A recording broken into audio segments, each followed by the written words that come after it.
Because I think we will get to a Bitcoin standard. The question is just, are we going gradually and very smoothly there? Or is there some revolution happening that might have some sort of war? The MicroStrategy story might actually steal thunder and steal a lot of purchasing power away from the altcoins. That's probably the best thing anyone can do, orange pilling their loved ones. If you know there's a flood coming, don't you want everyone to be on a boat? Even the last person that gets into the Bitcoin standard will benefit from Bitcoin massively, because Bitcoin is transforming society. Even if you don't like Bitcoin, even if you hate Bitcoin, it will make your life better because we get better money. The big players are just testing the waters right now, and there's a lot of big players.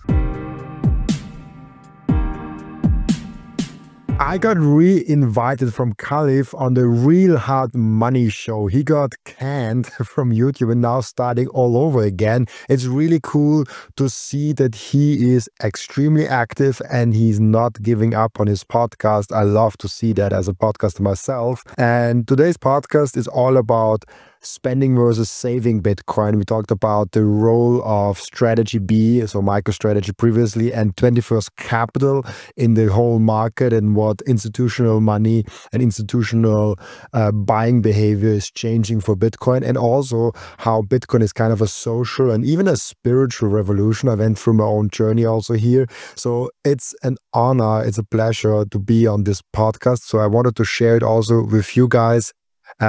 Enjoy. Today we have a special guest. I'd like to call a Bitcoiner friend of mine, Robin Seyr of the Robin Seyr podcast. This guy, I admire him so much because he's a dedicated Bitcoiner, bringing the stories of other Bitcoiners from around the world to light, no matter who they are, whether it's a guy like me simply talking about Bitcoin, or just a holder, or even the main man himself, Michael Saylor of MicroStrategy, now Strategy. Without further ado, ladies and gentlemen, Robin Seyr.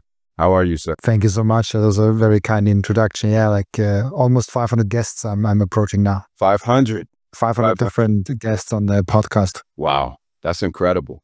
You know, you actually inspired me to actually start this podcast again and basically follow your blueprint. Because, you know, the YouTube grind, you can just keep going and going. And if it's not a purpose or something that you feel deeply about, it could be a drag, right? So I think like talking to people like you, yourself, and others with like minds, I think it's really good. It keeps you going because Bitcoin's ever interesting, right? We can talk about Bitcoin for hours and hours. It's something like, if you really like doing it, even if you don't get any money from that, you just keep going. I'm in a situation where I actually can call talking with Bitcoiners my full-time job. Even without money, I would still do it like maybe once a week. I wouldn't have the time to do it every day because there's a lot of work if it's not paying. But it's such a passion of mine, finding out the orange pilling journeys, finding out the why Bitcoin matters, how Bitcoin is best applied,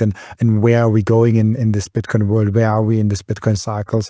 So it's something that I'm truly passionate about, and that's how I kind of grew out the podcast, because I first started as like, oh, I don't have anyone to talk to about Bitcoin in my real life. I orange built them, but they're not that down the road as I am.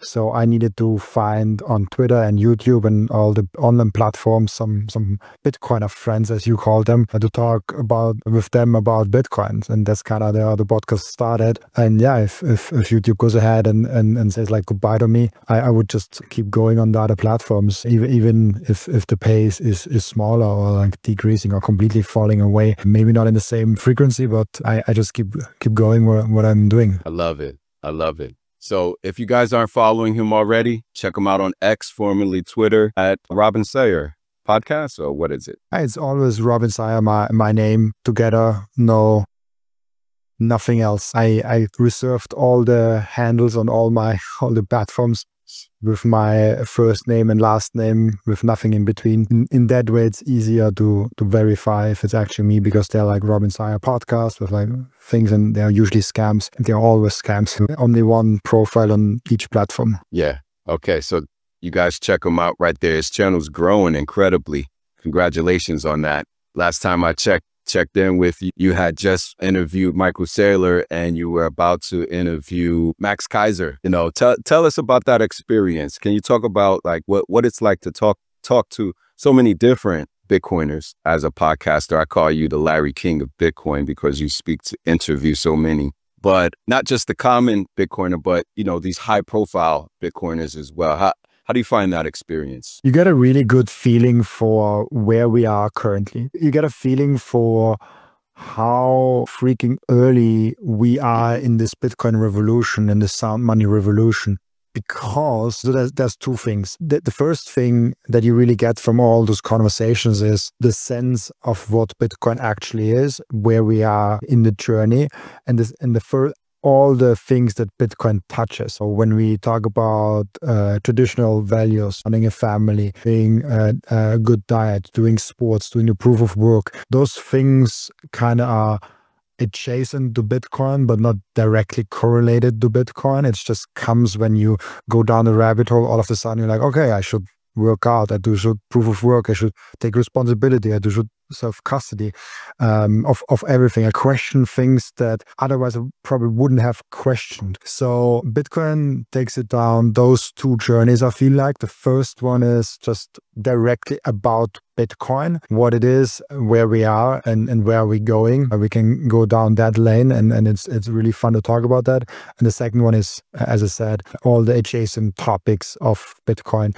even politics to a certain degree, and how governments will evolve with Bitcoin. This is really fun. And I name my podcast very intentionally just the Robin Seyr podcast, because I want to keep doing that all my life. And maybe in 10, 20 years, Bitcoin is kind of boring because everyone is using it, and Bitcoin is just a medium of exchange. Nobody has a fiat currency podcast right now, because that would be something very boring to have. Right. And nobody has a TCP/IP protocol podcast right now.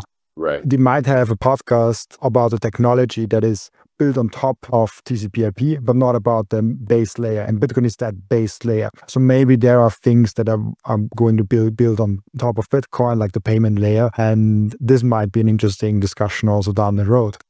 But right now, I'm just really, really focused on what is Bitcoin, where are we going, why it's important, and how can we get as smooth as possible to a Bitcoin standard. Because I think we will get to a Bitcoin standard. The question is just, are we going gradually and very smoothly there? Or is there some revolution happening that might have some sort of war? Doesn't have to be a physical war, but some sort of the incumbent system tries to fight back harder. Right now, we don't see the incumbent system really fighting hard. We see America embracing it. We see big institutions like BlackRock embracing it. Even China gets silent now on the Bitcoin topic. Maybe they even buy it in the behind the scenes. So right now, there's not a lot of fighting going on against Bitcoin here and there. Yes, banks ban people when there's like Bitcoin transactions. So like there's small things happening. The fight is not over. If that continues, it will be a very smooth transition. And if we are successful in orange pilling as many people as possible, that transition will continue to be smooth. But if you're not successful in orange pilling as many people as possible, we will still get to a Bitcoin standard. I think that's inevitable right now. But the way to a Bitcoin standard might be a little bit more rocky than it is than it's used to be, than it has to be. Yeah, I can see that. I can see that.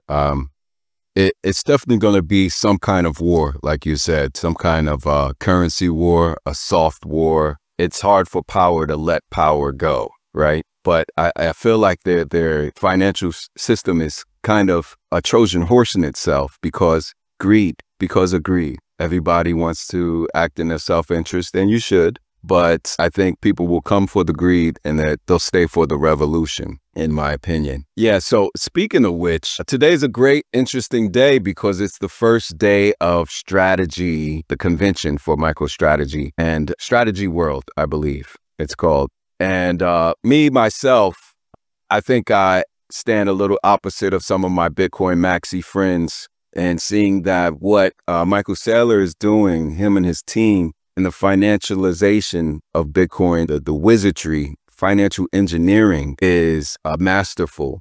I think if it was going to be someone to do this, you know, from the evil corp world of fiat, I think we couldn't have a better representative, honestly. I think Michael Saylor understands Bitcoin. I think he's totally bought in. I think he's a true Bitcoiner at heart. He sees what it is. He sees it as a tool for good. It's a thing for good.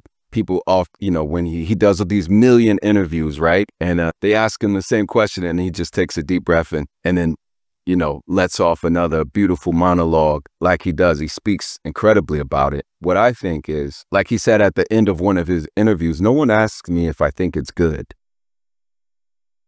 You know, and he says, I think it's a good thing for the world. And that is the thing that I think you alluded to when you said, you know, the overlap of Bitcoiners where, you know, maybe I should eat better. Maybe I should, you know, take care of myself. You start thinking about a longer time preference and not just greed. What can I get now? What can I take from the next man? Because the debt system that we have is based on debt, right? But what do you think? What are your thoughts about MSTR, MicroStrategy, and Michael Saylor himself and what they're doing? Is it a good thing? Is it a bad thing? Some Bitcoiners are split on it because they're consolidating. They have 500,000 Bitcoin now, right? So what do you think? Is that a good thing to consolidate in one place like that? There are, so the first thing you kind of brought up is strategy, and this is such an amazing topic, and I want to get to that. There's another thing that you kind of brought up there, the impact of Bitcoin, and I also want to touch on that a little bit later. So let's stick with the first one, with strategy. I think Michael Saylor with MicroStrategy in 2020 and now Strategy B opened a black hole for the fiat world to get transferred faster and quicker and in a accelerated way directly to Bitcoin. This is a how should I tell you? This is it's spectacular, and it's an extreme attack on the fiat world. Speculative. Yeah, speculative attack. That's my non-English speaking, non-native English speaking words. Yeah, Isa always says that. That's an extreme attack on the fiat network. And yeah, of course, we want to have as many Bitcoins on the BLEP level as possible. It is not a concern for Bitcoin to have some concentration at some points with MicroStrategy or with other things, because it's a proof of work system, not a proof of stake system. With proof of stake systems, you automatically have a power with a stake. So if MicroStrategy would have, let's say, 10, 20, 30% stake of Ethereum, they wouldn't have a huge impact on the network itself. Michael Saylor can have as many Bitcoin as he wants, even to an extreme. If he says, let's say he only owns 5 million Bitcoin, he doesn't really have an impact on the network. Yes, he can pay people with a lot of money to tell stories and to shift the narrative. But when you just look at the stake that he has, this does not give him any influence over the network. He might have an influence over the network because he is a public speaker in Bitcoin. He might have an influence on Bitcoin because he doesn't, but he could go ahead and pay people to put the narrative in a certain way. But he can also do that without Bitcoin. BlackRock can also do that. China can do that. A big player without any Bitcoin can also do that. So just the thing that he has a lot of Bitcoin doesn't give him any power over Bitcoin. That's the beauty of it. And because we have a proof of work system, those Bitcoin will over time be distributed. Maybe not the next 5 to 10 years. In the next 5 to 10 years, maybe he gets more and more. Like maybe he grows to like 800,000, a million Bitcoin. Who knows how many he can accumulate. But he gets now a competition with 21 Capital. He gets competitions from other publicly traded companies. And the more they do it, the more they acquire it, the less he will be able to actually stack, because the price will just run up. And at some point, those fiat engineering games might not work because fiat is no longer there. And then you will actually have to work for every Bitcoin. I already have most of my income in Bitcoin and some of my expenses even in Bitcoin. There's a capital flow from Bitcoin directly to Bitcoin. So I no longer buy Bitcoin. because most of my income is in Bitcoin. So I earn Bitcoin every month. I haven't touched a Bitcoin exchange to buy Bitcoin for like 5 months now. I sometimes have to sell Bitcoin to cover fiat bills. And the important thing for me is just, if I go in the first month, let's say in February, I go in with a certain amount of Satoshis. I want to have a little bit more Satoshis in the end of the month. That's all I'm trying to do, to stack some Satoshis. I'm 100% on Bitcoin. I only have a bank account to transfer some Bitcoin on there and pay some fiat bills. But there's like nothing on that bank account. It's just a medium of exchange side of things. So I'm already on that 100% Bitcoin standard where I have to earn Bitcoin. And coming back to MicroStrategy, they also have to actually work, and they are doing actual work also outside of just acquiring Bitcoin, of course. But at some point, they can only do actual proof of work to earn Bitcoin, because buying Bitcoin, and I was actually yesterday also on a podcast, and he asked me, oh, when do we know, when are we too late to Bitcoin? Because everyone thinks he's too late to Bitcoin. The moment you're no longer able to buy Bitcoin with fiat currencies is the moment you know you're too late. If you have to work to get Bitcoin, it might be, you might miss the train a little bit on that Bitcoin bandwagon. So right now we are super duper early. Everything under $1 million is so cheap, I cannot even explain how cheap it is. And that we are not only under $1 million per coin, we are actually under 100K still is fascinating. I mean, I don't know if when this will air, but maybe the market moves fast and we're already over 100K now when this happens. So this is one side. MicroStrategy, now Strategy B, opened a portal, a black hole for the fiat market to come in here, and all of the fiat people really like to engage with MicroStrategy, and they will engage more and more with it. It's the best performing asset. It's better performing than NVIDIA. It's such a no-brainer for me that common investors outside of Bitcoin look at MicroStrategy and like, hey, maybe I put a little bit, I don't like the Bitcoin thing, but I like what MicroStrategy is doing, because they seem to have an extreme performance. So, and I also see, we had in past cycles this altcoin season where people are like, hey, I want to have some altcoins to outperform Bitcoin. I see the same people now doing it with MicroStrategy. Right. MicroStrategy, and it's a better altcoin, right? Because it's based on Bitcoin. It's based on Bitcoin, and there's actually work happening, and actually for me something very useful. So the MicroStrategy story might actually steal thunder and steal a lot of purchasing power away from the altcoins, because everything is now on Bitcoin. And if you want to have a faster Bitcoin performance, and Bitcoin is already crazy fast, you can just go ahead and have some strategy. You can even have a leverage on MicroStrategy, which is already a leverage on Bitcoin. So you have a leverage on a leverage if you really want to go fast. I don't recommend that. I don't do that. But if you want to do that, go ahead and do it. You do have the possibility now. So with all that being said, I think strategy is a net positive for Bitcoin. There are negatives, there are positives to it, but everything taken in consideration, it's something very positive for Bitcoin. It's very clever what he's doing, and the way he's doing is so smart and so disciplined. This guy is disciplined. I don't know if I told you, but I was at the 100K party for Michael Saylor. Oh, I didn't know you went. Yeah, it was a crazy experience. Talk about that. Yeah, talk about. Yeah, I just wanted to talk about that one aspect, but I can talk about it later a little bit more. Okay. You have to imagine, this is a multi-billionaire who is really rich, has like yachts, has everything you can dream of. I never saw him with even one drink the whole evening. I never saw him doing anything anything is like, because of all like, okay, it's like a party, you can let go a little bit. No, he's super disciplined. This man is super disciplined and super focused on the mission of Bitcoin.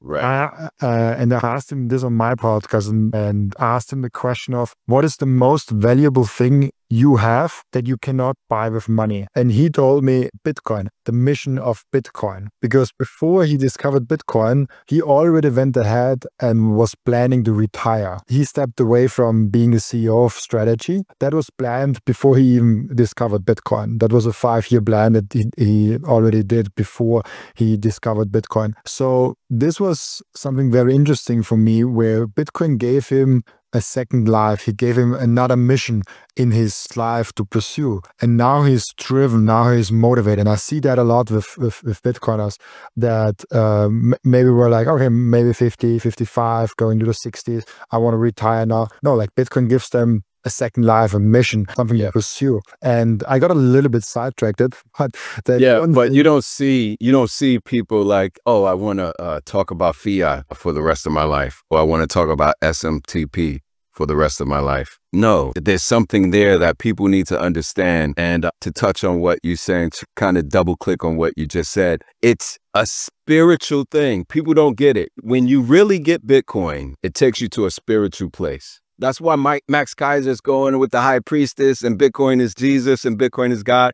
He's being Max, right? He's being hyperbolic, right? But there's something to that, because just like you said, it makes you reflect and you want to be better. You want to do better. You can see how it's for all of humanity. It's equality, you know, it's for everyone. So it's not only people would say, yeah, I get Bitcoin. I understand it. I think it'll do well. First of all, if you don't own it, you don't get it, right? If you get it, first thing you do is I got to get more of it because I don't have enough Bitcoin, right? That's what Michael Saylor did before he did anything with MicroStrategy. He got some for himself, and it makes you study it more. It makes you learn more about it. And the next thing is it takes you to, when you really truly understand it, I do think there is a spiritual component to it. Not to say that it's Jesus or God or a religion, but I think it makes you look internally in yourself and you start to question things that were told to you by the system or like powers that be, or even your parents, you know, school, you know, whatever. They didn't know any better because they grew up in a fiat world, and we now have Bitcoin. And I shudder to think, what if we didn't have Bitcoin? Now, it's a very dystopian outlook, you know. But I didn't mean to cut you off. Go ahead. It's actually a perfect transition to the second point that, like I was saying before, I wanted to do the first one, strategy, second point, because I think, and this is something completely underrated, even the last person that gets into the Bitcoin standard will benefit from Bitcoin massively, because Bitcoin is transforming society. So when we look at past inventions, we can start with the printing press and going up to the electricity and up to the internet, even going down like that. There's so many inventions down the road of history where we can always see something happen. So the first thing that happens is the people that embrace it the first and build businesses around the invention or buy stakes in that thing, whatever it is, it's different depending. Like you cannot buy stocks of the printing press per se. In Bitcoin, you can actually buy the underlying asset, the underlying invention. So you have to build business around that. And those inventions level up humanity. So even the last person to ever read a book, the last person to like adopt the book as a medium of exchange after the printing press, this makes a person already better. This makes humanity better. Even if you're not the first one, like Johannes Gutenberg, to print the books in a more effective way. And before the printing press was invented, a book took like months, sometimes even over a year to print, because someone had to write it actually down. Right. And it was only through Johannes Gutenberg where he made it possible. I think the first 5 years he printed 180 copies of the Gutenberg Bible. I mean, there's another aspect. Most of the first books were very religious books. I think the first like 5 million or 10 million books were like very religious books in the majority of it. Another interesting aspect as Bitcoin gets sometimes really connected with spirituality, with religion and all those things. But the point I was trying to make is Bitcoin will transform humanity on a very deep level and uplift humanity for everyone. Even if you don't like Bitcoin, even if you hate Bitcoin, it will make your life better because we get better money. And the same way as it's good that everyone can read and write books and consume information, and information is free, available with books.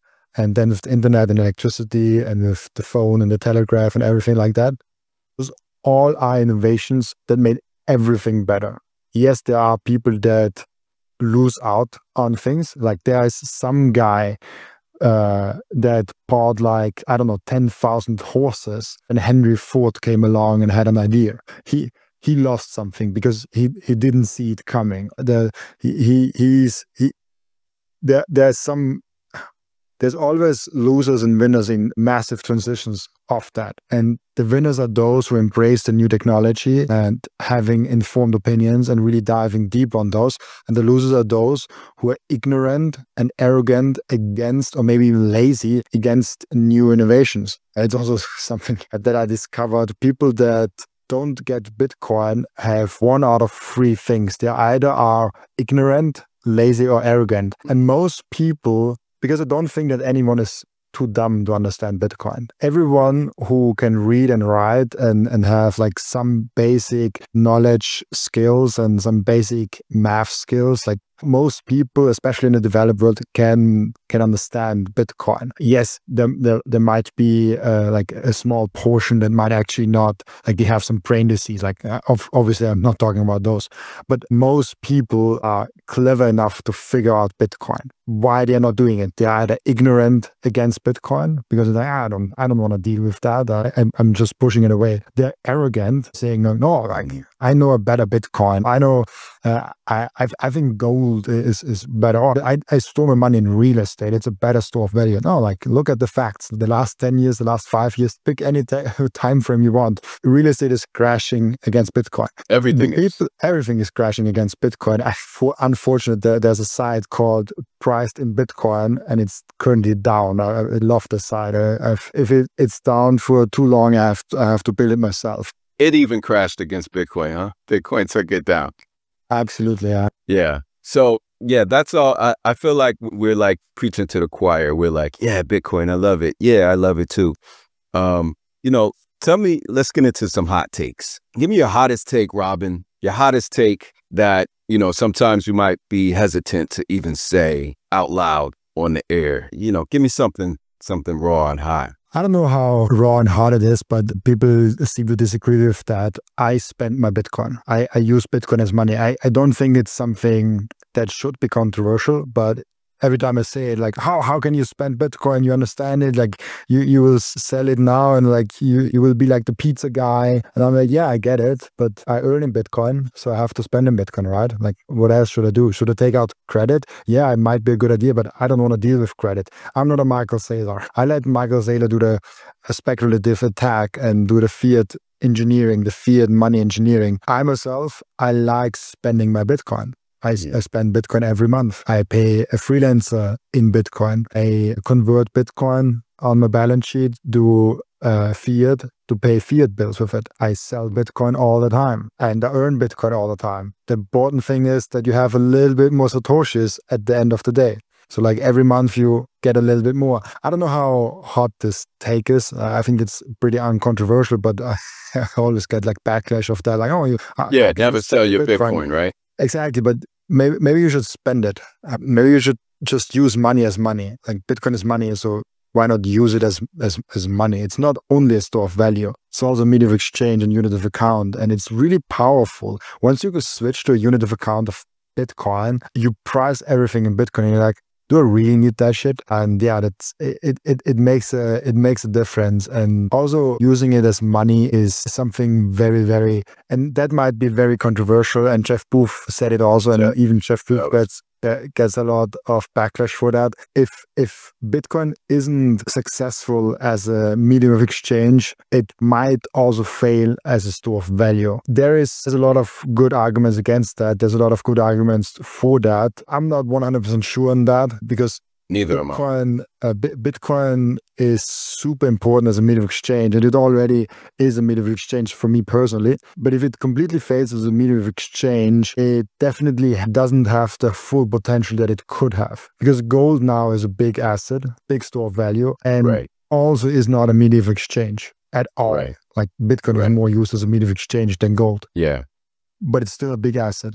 But how big would it be if it would also be the major medium of exchange and then store of value. If Bitcoin fails as a medium of exchange, it will not also fail completely as a store of value, but it will miss out on a massive amount being bigger as a store of value. Because then all of a sudden, if you can exchange it as a medium of exchange and also then later as a unit of account, a lot of people will just opt in a Bitcoin standard and have Bitcoin 100%, 80%, 90%, 70% on their personal balance sheet. Let's take a break for a moment and appreciate the beauty that Coin Vigilante has made with the Bitcoin watches. Those watches are the most amazing, the most elegant way of showing that you are a true Bitcoiner. And Coin Vigilante just dropped a completely new and amazing Genesis edition of their watch collections. You have the date of the first ever mined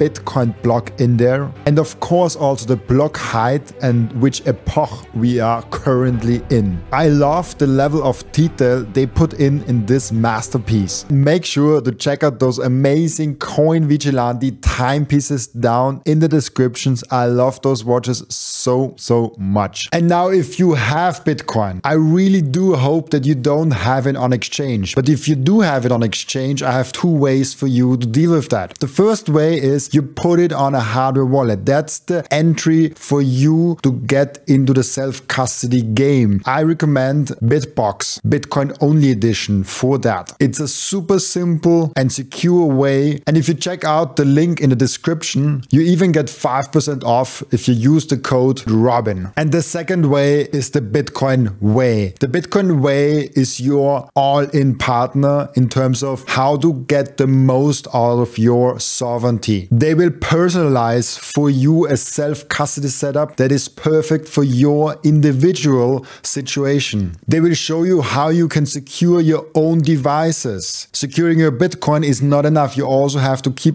all your devices secure. One topic that is overlooked often is the inheritance plan. What happens with your Bitcoin once you are no longer here? Do you have a plan for that in place already? And last but not least, if you're in the jurisdictions where you don't feel safe, it's better to get a plan B. For all that, head over to thebitcoinway.com/Robin to get a 30-minute free call. And just a quick side note, I will be for the first time ever speaking at the Bitcoin Prague event in June. It will be absolutely legendary and I'm really looking forward to seeing all of you there. You can get your ticket in the link down in the description of Bitcoin Prague, and very important, use code Robin to get 10% off your ticket. I'm really looking forward seeing you there. I think there is the other way around. I think that if it does not succeed as a store of value, it will fail as a medium of exchange because people won't want to trust it and put their money into it. Kind of like Saylor says, it's digital capital, it's digital property, right? This is the market. The people that buy houses, real estate, just for land banking, just for investment, they're turning the houses into a financial product, which it shouldn't be. You use this for utility. People who buy art, people who invest in all of these other things so that they store their wealth throughout time. This is the market that I think Bitcoin will gobble up and become a black hole and swallow up, right? But if it does not do that, I don't think people would even be interested in Bitcoin as a medium of exchange. Maybe, perhaps, because it's uncensorable, right? It's censorship resistance, and no one can stop it. So there's that. It's the combination. It's the beautiful combination, amalgamation of all of these tenets and principles that Bitcoin has. It just comes together that makes it unlike anything else that we've ever seen. It's truly unconfiscatable. It's truly decentralized. It's truly unstoppable. It's censorship resistant. All these things together, I mean, it's hard for me to, like, speaking with people like you, we get it, we understand it, we're kind of in our bubble, and we kind of wonder, like, why don't, the regular person, normies, get it? Why don't they get it? What do you think? Why don't they get it? Like you said, fearful, you said ignorant, arrogant, or lazy. I think it's a lot of fear in that, because there's a lot of people just sheeple, right? They need to be told. They need to be, you know, told it's okay to invest in this thing. But I think the fear is really what holds people back from this new thing. It's so new. I want to touch before a little bit on what you said with store of value, because it's super interesting, and this is exactly how I also think about if medium of exchange fails, store of value will not be at full capacity. The same way the other way around. If store of value fails, medium of exchange will also not be at full capacity. I think it holds more weight with store of value, in my opinion. What do you? Store of value is, if you look at price action, the more important thing. We have I don't know, $500 trillion problem with store of value. That's like the total addressable market, and then there's maybe like another 50 trillion or like 100 trillion, maybe, I don't know, like whatever the amount is for medium of exchange. So the opportunity for store of value is way bigger than the medium of exchange side of things. But I think the medium of exchange side of things is important for Bitcoin capturing the whole store of value side of things. So as you said, the combination is the beauty. We have now gold with fiat together. That's why we have the 500, 600, 700 trillion opportunity with Bitcoin. Just the store of value that is just gold and is just outperforming everything. Yeah, it's probably still a really big asset, probably the biggest one, probably like 2x bigger than the 10 next biggest ones. But if it's also used as a medium of exchange and unit of account, this will make Bitcoin such a even way bigger asset. I have to dive deeper in my third episode with Jeff Poof on that. I did a second one with him, and he'll start on this. And the second one, he said exactly that. If Bitcoin fails at a medium of exchange, it also will fail as a store of value. And I'm not fully with him on that, and I didn't dig deep enough on the second one, because I think Jeff Poof is one amazing thought leader in Bitcoin. He's always like 5 steps ahead of most people. So I want to dig deeper in his theory around that. So I'm not fully with him. I think even if Bitcoin is never any medium of exchange, which we already have, like we already have medium of exchange side of things. But even if this goes away again, there will still be some market for Bitcoin as a store of value. I just think with medium of exchange, it will be significantly bigger. So I do think we need both of them. And if we have both of them, the unit of account will just come automatically. We will. I mean, that's what the layer 2 is for. That's what the medium exchange, layer 2 Lightning Network, you know, Liquid, whatever that is. Leave that over there. We have the Triflin's dilemma. You know, do you want speed? Do you want security? Or do you want decentralization? And, you know, pick 2. So we pick security and decentralization, and let layer 2 handle the fast transactions, Visa-like actions and stuff like that. Robin, let me ask you, the hottest thing this week is the dust up in the battle royale in Bitcoin Core, and the debate between whether people are putting basically graffiti or junk inside of the Bitcoin blockchain. Have you heard about that? Yeah, I mean, I think the first time this debate kind of came up with like ordinals and I think it was like inscriptions. I think, yeah, what was it? Was it 2021 or 2022? Somewhere along those lines. It comes up again now, but the spam on Bitcoin and what should we put on a Bitcoin blockchain is a long debate already. I have 2 takes on that. The first thing is, I think Bitcoin is money and should be used as money, and everything that is not money doesn't serve the original purpose of Bitcoin. But also, if a little bit graffiti on the blockchain of Bitcoin will bring Bitcoin down, then it never was as good as we thought it is. So Bitcoin has to withstand those small, I don't want to even call them attacks, but if Bitcoin cannot handle this, like, what is Bitcoin then? Bitcoin will power through there. Bitcoin lived through way worse. The block size was really, really, really, really, really bad. Yeah, I was there for that. Yeah, that's when I basically, like, my introduction, came in right in the midst of all of that. And then, like, Roger Ver, I actually interviewed Roger Ver in Mexico in Acapulco, 2018. And it's like right after this stuff. I'm going to repost it one of these days. But the block wars, it was a very uncertain time. Which way is this going to go? Because even Lynn Alden was like, when she was looking at it at that time, you know, she didn't make a choice left or right. She wanted to see how it played out, and it was resilient. Like you said, it survived, and they went the right way. But my concern is the thing that makes a Bitcoin beautiful is the trustless factor. And trustless sounds like a bad thing, but it's actually a good thing, because I don't have to trust you. You don't have to trust me. We trust the system, right? You remove the human element of it, in which you can be corrupted or make errors or be error prone, right? Rules with no rulers. This is the beauty of it. Now, it's almost like an attack vector to have these programmers, you know, Bitcoin core programmers, because we're relying on these people. At the end of the day, people ask me like, well, what if somebody forces people, put a gun to their head, or other pressures that tied your family up in the basement, put this in the code?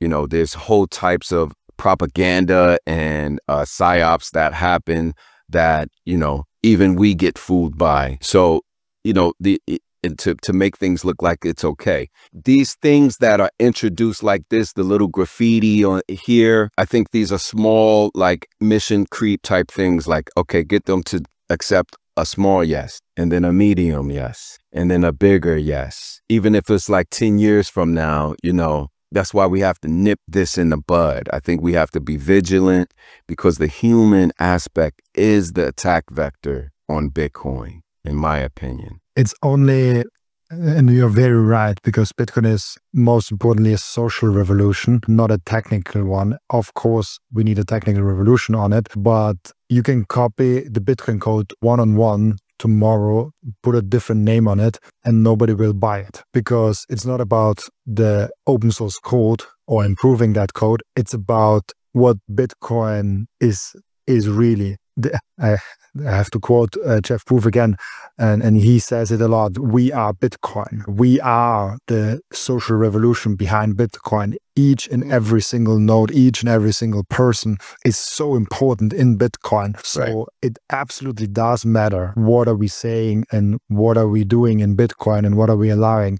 That's why, and I love that you brought about this small nipping. That's why, yeah, maybe not. It's not a problem to increase the block size a little bit. Like, let's do it like 5x or like 7x, something like that. It might not actually be that bad. But what if we increase it then again and again, because we already increased it once, and then you have Right. more and more increasing, and all of a sudden you're in a situation where only big players can run a full node, and then all of a sudden we are no longer decentralized. Right. So those small things, opening a small door, can be very bad for Bitcoin. Like Dangerous. having like some small virus in your system, and that's virus spreading within the system, all of a sudden the whole thing falls down, because one small virus was let in at the door. That's why it was so crucial that we did not let this block size go in with a small increase. And yeah, you can even make an argument, logical one. Yeah, like the price of 1 terabyte of storage fell down in time because it gets cheaper. Then yeah, we can also increase the block size. No, we should not. Like, why should we increase the block size? What argument is there to actually increase it? So in the same way, we should tackle all the things, and we'll be really vigilant with everything that people are putting on top of Bitcoin and doing with Bitcoin, and we have to be very careful. Right now, I don't see it as a problem, because they don't really change the protocol right now. They just like putting data on the blockchain, which they have to pay for, which now is super cheap. That's why I also use Bitcoin on-chain transactions currently. When I send 1,000 euros in Bitcoin, it costs me like 70 cents. And that's nothing. Right. If I would do the same thing, I have the great example, because I have 2 freelancers. One I pay in Bitcoin, one in fiat. The one I pay in Bitcoin costs me for the transaction 70 cents. The one in euros costs me 5 euros something, and he also has to pay on his end then 10 euros. That's like 15 euros of fee, because he is Yeah. in Colombia and I'm in Austria. in Bitcoin, it's just 70 cents, no matter where it is. Like, it doesn't really not matter what country. Currently, the transaction fees are really, really low, and they will not stay forever that low, obviously. And that's why those things are there. And it's a problem, but I don't think it's a block size war problem currently. Yeah, for sure, for sure. All right. Is there anything else you wanted to talk about? Anything on your mind you wanted to let the people know? I think it's important, if you are listening to a Bitcoin podcast, that you realize that Bitcoin is a social revolution, as we said, and that you can take part in this social revolution in whatever way you want. So not everyone has to work full-time in Bitcoin, because there are not that many jobs in Bitcoin that everyone could work in that. And Bitcoin, end of the day, is just money, and you should use it and not work in it. Whatever you're doing, if you are a mechanical engineer repairing old-timer cars, you can also be a part of the Bitcoin revolution. When you are stacking Bitcoin, when you're orange billing your customers, when you're talking with your family about Bitcoin. We are all offline. We are all like offline or online soldiers in this information war for Bitcoin. And we can also play our part without being on Bitcoin podcast, without being on conferences on stage or whatever. So I think that's a very important message, that whatever you're doing, you can play your little part in Bitcoin. If you think Bitcoin is the winning horse and you think it's the best horse in town, why not play a part in that, so that horse actually succeeds, so that we get a good horse and not the bad horse? Yeah. I think having some impact in Bitcoin does not need, you don't have to write a Bitcoin book to have an impact on Bitcoin. Maybe just write a small article that you like, send it to some magazine, maybe they just pick it up. They do that if it's a good article. So you can play a part. Share your journey on a land. Absolutely, you can easily do that. Yeah, like just an X is like you can just share it, and people. I have maybe that's an encouraging message. When I started with X, I started posting every day on X. Back in the day, it was called Twitter, and I had around 400 followers. And a local news, like an economic newspaper, which is here for like 50 years and has a big audience actually in the European market, picked that one tweet up because that one tweet all of a sudden got a lot of attention. And they made a whole page with an interview from me, because they made a series on why are people investing in Bitcoin and what are like real world people that are not like Michael Saylor's thinking about Bitcoin. Was never again in any newspaper, but this was the first and last time so far that I was with Bitcoin in a newspaper. And I had 400 followers on Twitter, so I was definitely not known at all. I had no podcast, nothing else. I just had the Twitter channel, nothing else at all. And there was one tweet that went really good, and I got a request per email saying like, hey, do you want to be featured in an interview series? And they interviewed me like 1.5 hours on the phone. Wow. And it was a great article. Even people always think, oh, I need to have at least 10,000 followers. I need to have at least that amount. No, you can just do it. Just go on X and post, like, and you don't even have to use a real name. You can just use some fantasy name. So you don't have to dox yourself. You can stay private and still be for Bitcoin. That's a Bitcoiner thing, right? You could just do stuff. Absolutely. And you don't have to do it online also. Like, if you really don't want to be involved with social media, I get that. Then just do it offline. Like, talk about Bitcoin with your friends, your family. That's probably the best thing anyone can do. Orange pilling their loved ones. If you know there's a flood coming, don't you want everyone to be on a boat? Should you not advocate for wife to be in a boat, for your kids to be on the boat, for your mom, for your dad, for your uncle, for your cousin to be on that very boat? Don't you want to take, like, if you don't want that, then there's something wrong with you, I think. Yes, I've been trying to orange pill my family for about 8 years. A couple of them, my sister actually took the orange pill, which is good. But one's a realtor, Khadija. What's up, Khadija? She's always got some kickback for me. But what I say is, just look around. Maybe you haven't peeked in on Bitcoin in the last 5 to 1 year, whatever, in a while. Look around. The government has totally flipped their stance on it. They're embracing it. Hey, did you know There's a Bitcoin reserve Trump just put in. Hey, did you know they're repealing all of these choke point 2.0 laws they had on Bitcoin? You know, hey, did you know there's an ETF that you can just buy Bitcoin on the stock market?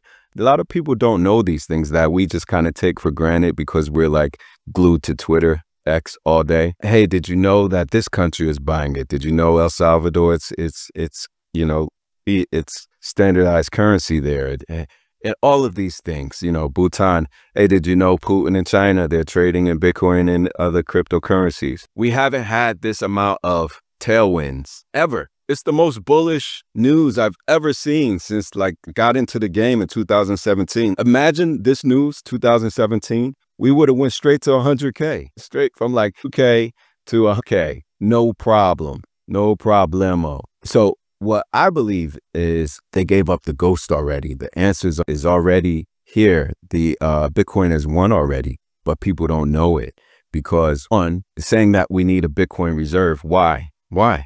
You just, any answer that you give in the positive is already an assertion that the dollar is not significant enough or sufficient, right? And then the other thing is what Michael Saylor is doing. He's financially engineering this. He's offering better. He's taking away the volatility and offering these fixed financial products in the form of convertible debt and other things, offerings like Strike and Strife at rates that are blowing away the competition. Usually these corporations would get these kind of corporate bonds for 5%, something around that. He's offering 30, 35, you know, you can share in the upside. I mean, it's not even a question when you compare the two.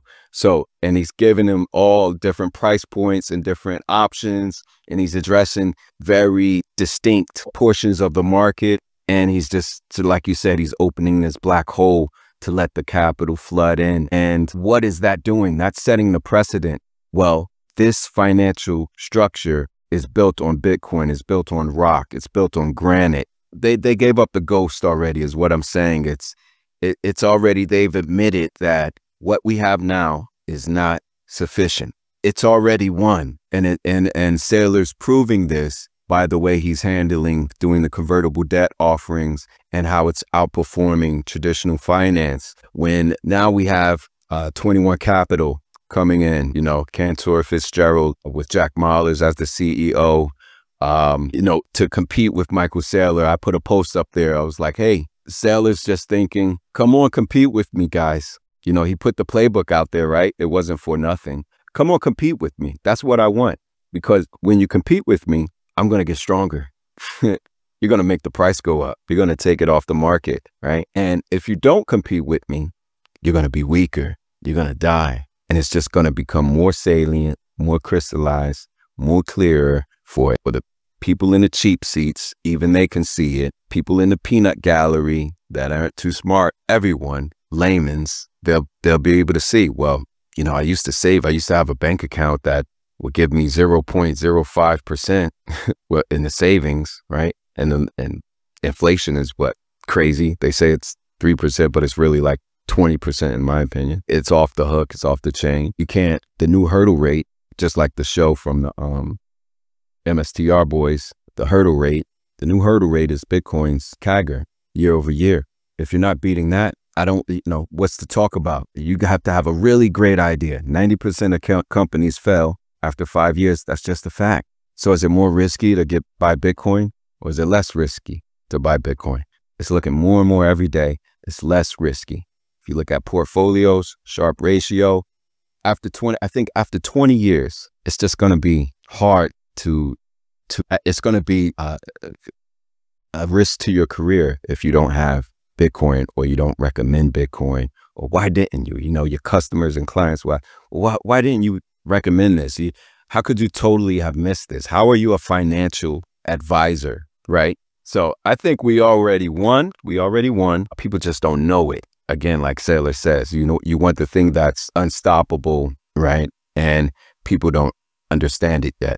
And that's the thing. You don't sell the winner to buy the losers. That's my thing. So just to switch to that real quick, what do you think about 21 Capital? with maulers. It's as I said in the beginning, it's strategy finally gets competition, real competition. Maybe let's see what they are able to do. I think Jack Mallers said in an interview that he wants to acquire more Bitcoin than strategy has. I'm not 100% sure. I think I saw a clip on Twitter. He said something like that, but I could imagine that he says something like that. I'm not sure he can actually do that. I think Saylor and strategy has a massive advantage, massive first move advantage. So yeah, let's see what happens. The bigger point here is there will come a lot of competition. 21 Capital is just the first real one. Obviously, there are other publicly traded companies that do similar things with similar scientific and stuff like that, where publicly traded companies are buying Bitcoin using financial engineering. But 21 Capital, with that focus on like acquiring Bitcoin and using the fiat system, that's really cool to see. And I'm just looking forward to see how those two companies will be in 10 years. Both companies probably will do very good, even though, and I always say that, I only hold Bitcoin. I follow Michael Saylor's advice to buy directly Bitcoin and not Strategy B. And I think this is, for me, that Zen moment of, I have Bitcoin, I have it in cold storage, I have it for myself, I'm 100% in Bitcoin, not more, not less, and just living my life and focusing on what I can do for the community. That's awesome. That's awesome. I think this is a good place to end it. But before we get out of here, just like we said, the governments are adopting it. We have all these tailwinds at our back. I mean, it just feels like takeoff time. The M2, we're about to catch up to the M2 global money supply. Everybody's thinking it's a up, you know, in May, up in June. Some people saying the cycles are dead. The Bitcoin cycle, 4-year cycle is dead. I think it'll just have less effect. But let's just have fun because, you know, Kathy Woods just came out and upped her prediction to 2.5 million per Bitcoin and 2030. I've even heard one of the Bitcoiners I follow, he 70 billion for Bitcoin per Bitcoin. I don't know what year he had it at. Robin, let's hear your take, your price prediction. Where's Bitcoin going to be? I recently put a tweet out saying 0.1 Bitcoin will retire your whole family, and 1 Bitcoin is FU money. And everything above that is just generational wealth for forever, probably. I think most Bitcoiners are too bearish on Bitcoin. Most people completely underestimate it in the long run. I'm thinking 20, 30, 50 years from now. Then always people come to me, I will be dead in 50 years. First of all, you don't know that. How will you know that you're actually dead in 50 years? Maybe medical things advance. Maybe your head gets screwed on a robot once it's dead and you can live forever. You have no clue if you're actually dead in 50 years. Even if you're 80 years old now, you have no clue if you're actually dead in 50 years. There's a lot possible with modern medicine, but outside of that, even if you're dead in 50 years, it's still important to acknowledge where does this thing go long term. And because of your more short term or medium term question of like 5 years in 2030, I think it is really hard to say where Bitcoin will go. It can be at let's say 500,000, it can be at 5 million. The range is really big for me short term because there's a lot of things that can happen along the way. What if Apple decides next year to put half the balance sheet in Bitcoin? I don't think this will happen, but then I think we will be way beyond 1 million in 2030. So it all depends on short-term factors that are not in our control. And we want to put labels and we want to put some models on top of Bitcoin. We had the power law, we had plan B, the stock to flow model. We have so many different models. Michael Saylor also put a model out there. Kathy Woods, like all those great people put their own models on top of Bitcoin. But at the end of the day, and Michael Saylor actually says that once a big enough player comes in, all your models are destroyed.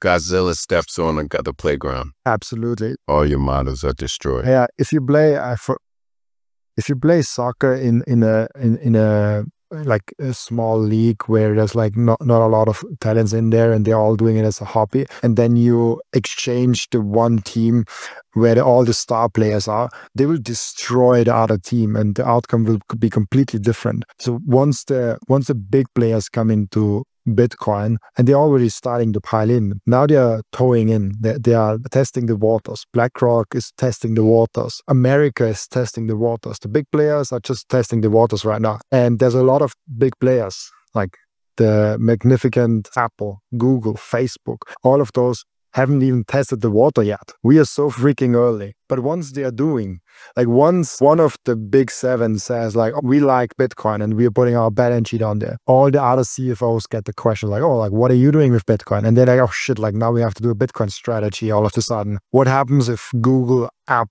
Tesla already did it, has some small Bitcoin strategy. Like, what if they all went ahead and put 5%, 10%, 15% of their wealth in Bitcoin? This completely changes the game. That is ridiculous to think that it just stays at that level and 0.1 Bitcoin will never be a lot. Most people, even Bitcoiners, in the long run, too bearish on Bitcoin and sometimes a little bit too bullish on the short term, I feel like. Yeah. The possibilities are enormous. We can't even fathom when these things, like just like you said, one company could just change everything. Even just the purchasing of for the reserve here in America could just start a flood of other chain reactions from other countries and nation states. You know, people are buying, and then we'll have purchasing on a nation state level, the state level, the city level, the home office level, you know, the personal level, all at the same time, all around the world, globally.